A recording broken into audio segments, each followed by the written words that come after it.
Hello guides, আসসালামু আলাইকুম। Welcome to my another blog. আজ আমি আমার ব্লগে দেখাবো মাধবপুর লেক। আজ আমি মাধবপুর লেকের সৌন্দর্য আপনাদের সাথে শেয়ার করব। সো আপনারা আমার সাথে থাকেন, লেটস গো। আমরা প্রথমে চলে গেলাম সকাল সকাল শ্রীমঙ্গল টাউনে গিয়ে রিজিক রেস্টুরেন্টে চলে গেলাম। সেখানে আমরা সবাই মিলে নাস্তা করব। রিজিক রেস্টুরেন্টটা বেশ সুন্দর, সাজানো গোছানো। আমরা সবাই মিলে ঠিক করলাম এই রেস্টুরেন্টে খাবার খাবো। এখানে খাবার আপনি আপনার সাধ্য মতো টাকায় কিনে খেতে পারবেন। এখানের প্রাইস বেশ ভালো।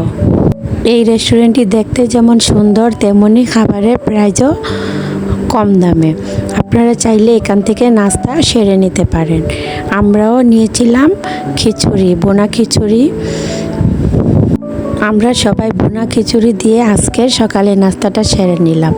তারপর গাড়িতে উঠে মাধবপুর লেকের দিকে রওনা হলাম। রাস্তার সৌন্দর্য দেখতে দেখতে সামনে এগিয়ে চললাম। দেখেন, ওয়াও, কত সুন্দর!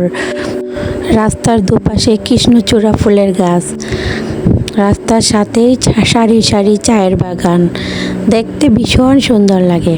আপনারা এই সারি সারি চায়ের বাগানের সৌন্দর্য দেখতে দেখতে তারপর রাবার বাগান দেখেন, এটা রাবার বাগান। তারপর চলে যাবেন সামনে গেলেই পড়বে টি রিসোর্টের পরে পড়বে গ্র্যান্ড সুলতান। গাড়িতে বসে বসে গ্র্যান্ড সুলতানের সৌন্দর্য উপভোগ করবেন। আপনারা চাইলে এই গ্র্যান্ড সুলতানে খাবার অর্ডার দিয়ে ঢুকতে পারবেন কিংবা টিকিট দিয়ে ঢুকতে পারবেন। বাইরে থেকে দেখতে গ্র্যান্ড সুলতান অনেক সুন্দর, এর ভিতরটা আরও অনেক সুন্দর। শ্রীমঙ্গলের রিসোর্টের মধ্যে নাম্বার 1 গ্র্যান্ড সুলতান রিসোর্ট। গ্র্যান্ড সুলতানের রিসোর্টের সৌন্দর্য দেখতে দেখতে আপনারা চলে যাবেন আই লাভ চা স্টলে। এটা হচ্ছে আই লাভ চা শ্রীমঙ্গল স্টলটি দেখতে ভীষণ সুন্দর। এটা বিকালবেলা খুলে। তারপর আপনারা চলে যাবেন নূরজাহান চা বাগানে। নূরজাহান চা বাগানটা দেখতে ভীষণ সুন্দর। এখানে আপনারা কিছুক্ষণ ঘুরে তারপর কিছু ছবি তুলে নিতে পারবেন। চা বাগানটার সৌন্দর্য ঘুরে ঘুরে দেখতে পারবেন। এখানে অনেকেই নেমে ছবি তুলে আবার ঘুরে চা বাগান দেখে। আপনারাও চাইলে এখানে কিছুক্ষণ সময় কাটিয়ে নিতে পারবেন। দেখেন, চাঁদের গাড়ি দিয়ে অনেক লোক সবাই মাধবপুর লেক দেখতে যেতেছে। দেখেন, ওরা আমাদের সামনে গাড়িতে ছিল। ওয়াও, কি সুন্দর বাঁশের তৈরি ঘর দেখছেন? এই ঘরগুলো দেখলে ভীষণ ভালো লাগে। আর চা বাগানের সৌন্দর্য তো বলাই যায়।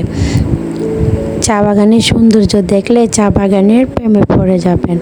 আসলে ভীষণ সুন্দর চা বাগানগুলা। দেখেন, ওয়াও, অসাধারণ। চায়ের পাতা ঘ্রাণগুলা নাকে আসবে আর আপনি ঠান্ডা ঠান্ডা হাওয়ায় উপভোগ করবেন। আমিও হাত বাড়িয়ে উপভোগ করতেছিলাম রাস্তার সৌন্দর্যগুলো। ভীষণ ভালো লাগতেছিল আমার। আসলে এটা অন্যরকম একটা ফিলিংস। দেখতে দেখতে আমরা পৌঁছে গেলাম মাধবপুর লেক। সাইনবোর্ডে লেখা ছিল সামনেই মাধবপুর লেক। তারপর আমরা আস্তে আস্তে গাড়ি থেকে নেমে, বলাই হয়নি, অর্ধেক রাস্তায় যে একজন টোকন দিল, ওনার কাছ থেকে টোকন নিয়ে নেবেন। এই টোকনটা এখানে জমা দিয়ে তারপর মাধবপুর লেকে ঢুকতে হবে। আমি গেটের সামনে দাঁড়িয়ে সুন্দর করে কিছু ছবি তুলে দিলাম। দেখেন কত সুন্দর। তারপর আমরা ভিতরে ঢুকে গেলাম। সবাই হাঁটতে হাঁটতে সামনের দিকে চলল। সবাই এই সৌন্দর্য উপভোগ করতে লাগলো। ওয়াও, ভীষণ সুন্দর। দেখেন, ওরা কি সুন্দর করে চায়ের পাতা ওঠাচ্ছে চা শ্রমিকরা। এটা হচ্ছে মাধবপুর লেক। এটা মৌলভীবাজারের কমলগঞ্জ উপজেলায় অবস্থিত। এটা 1965 সালে চা বাগানের পানির জন্য লেকটি তৈরি করা হয়। চা বাগানের পানির চাহিদা মেটানোর জন্য 1965 সালে এটা উৎপন্ন করা হয়। এই লেকটি কৃত্রিমভাবে তৈরি করা হয়। এটি 50 একর জায়গা জুড়ে অবস্থিত। এই লেকটি দেখতে ভীষণ সুন্দর। এই লেকটি পদ্ম ফুলের জন্য বিখ্যাত। এই লেকটি সম্পূর্ণ জুড়ে রয়েছে নীল পদ্ম ফুল। এটি নীল পদ্ম ফুলের জন্য বিখ্যাত। দেখুন কি সুন্দর নীল পদ্ম ফুল। তারপর এই লেকের মধ্যে আপনি বালি হাঁস দেখতে পাবেন। এই বালি হাঁসগুলো কি সুন্দর করে লেকের পানিতে ঘুরে বেড়ায়। আমার তো ভীষণ ভালো লেগেছে লেকটি ঘুরে। দেখেন, আমি অনেক মজা করে এনজয় করতেছিলাম। সবাই সুন্দর করে ছবি তুলতেছিল। এখানে দাঁড়িয়ে অনেকেই ছবি তুলে। আমরাও কিছু ছবি তুলে নিলাম। তারপর আস্তে আস্তে সামনের দিকে এগিয়ে চললাম। দেখেন আমার ভাইয়ের ছেলে কি সুন্দর করে ছবি তুলতেছে। তারপর এখানে ছবি তোলা শেষ করে সবাই সামনের দিকে এগিয়ে গেলাম সামনের সৌন্দর্যগুলো দেখার জন্য। এটার পানি অনেক স্বচ্ছ, খুব সুন্দর পানি। আর নীল পদ্ম ফুল তো এক কথা অসাধারণ। আপনি এই লেকটা দেখলে লেকের নীল পদ্ম এবং স্বচ্ছ পানির প্রেমে পড়ে যাবেন। তারপর আস্তে আস্তে আমরা সামনের দিকে এগিয়ে চললাম সামনে সৌন্দর্যগুলো দেখার জন্য। এই লেকটা বিশাল বড়, 50 একর জায়গা জুড়ে অবস্থিত। এটা আপনাকে ঘুরে ঘুরে দেখতে হলে সারাদিন চলে যাবে। আমরা ঘুরে ঘুরে কিছু জায়গা দেখলাম। আমি হাত বাড়িয়ে ওইখানে বাতাস খেতেছিলাম। এখানে ঠান্ডা ঠান্ডা হাওয়া বইতেছিল। আমার ভীষণ ভালো লাগতেছিল।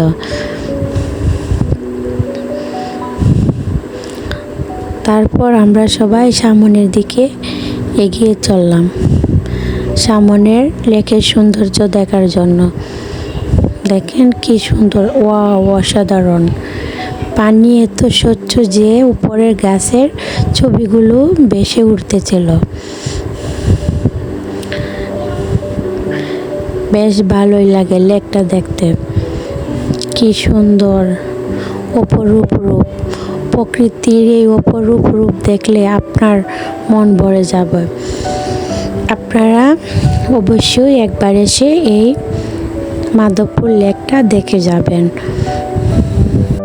আমরা আস্তে আস্তে মাধবপুর লেকের উপরে উঠতে লাগলাম। উপর থেকে মাধবপুর লেকটা দেখতে কেমন লাগে তার সৌন্দর্য উপভোগ করার জন্য। সবাই উঠতে উঠতে ক্লান্ত হয়ে গেল, তাই সবাই একটু রেস্ট নিয়ে নিচ্ছে, কেউ ছবি তুলছে। আসলে অনেক উঁচু জায়গাটা, তো উঠতে উঠতে সবাই ক্লান্ত হয়ে গেছেন। আমিও এই পাখি কিছু ছবি তুলে নিলাম। দেখেন, ওয়াও, অসাধারণ।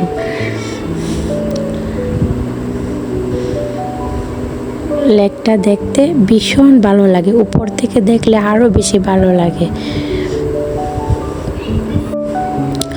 ওরা সবাই ছবি তুলতে ছিল। আমি ঘুরে ঘুরে লেকের চারিপাশ দেখতে লাগলাম। সারি সারি চায়ের বাগান, মাঝে মাঝে ছোট ছোট লেক, এগুলো দেখতে ভীষণ ভালো লাগে। উপর থেকে দেখলে আরও ভীষণ ভালো লাগে। আমরা দেখতে দেখতে আরও উপরে উঠে গেলাম। এখানে একটি ঘর ছিল।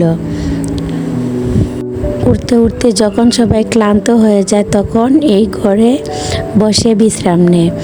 এটা পর্যটকদের বিশ্রাম নেওয়ার জন্য বানিয়ে দেওয়া হয়েছে।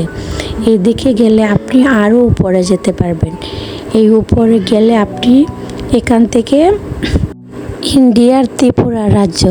আপনারা অবশ্যই উপরে উঠে এই ত্রিপুরা রাজ্যের সৌন্দর্য উপভোগ করবেন। এখান থেকে সৌন্দর্যগুলো দেখবেন। আমরা ঘুরে ঘুরে চারদিকে সৌন্দর্যগুলো উপভোগ করলাম। উপর থেকে প্রকৃতির অপরূপ রূপ দেখতে ভীষণ ভালো লাগে। দেখেন ফুলগুলো কত সুন্দর, ওয়াও, অসাধারণ।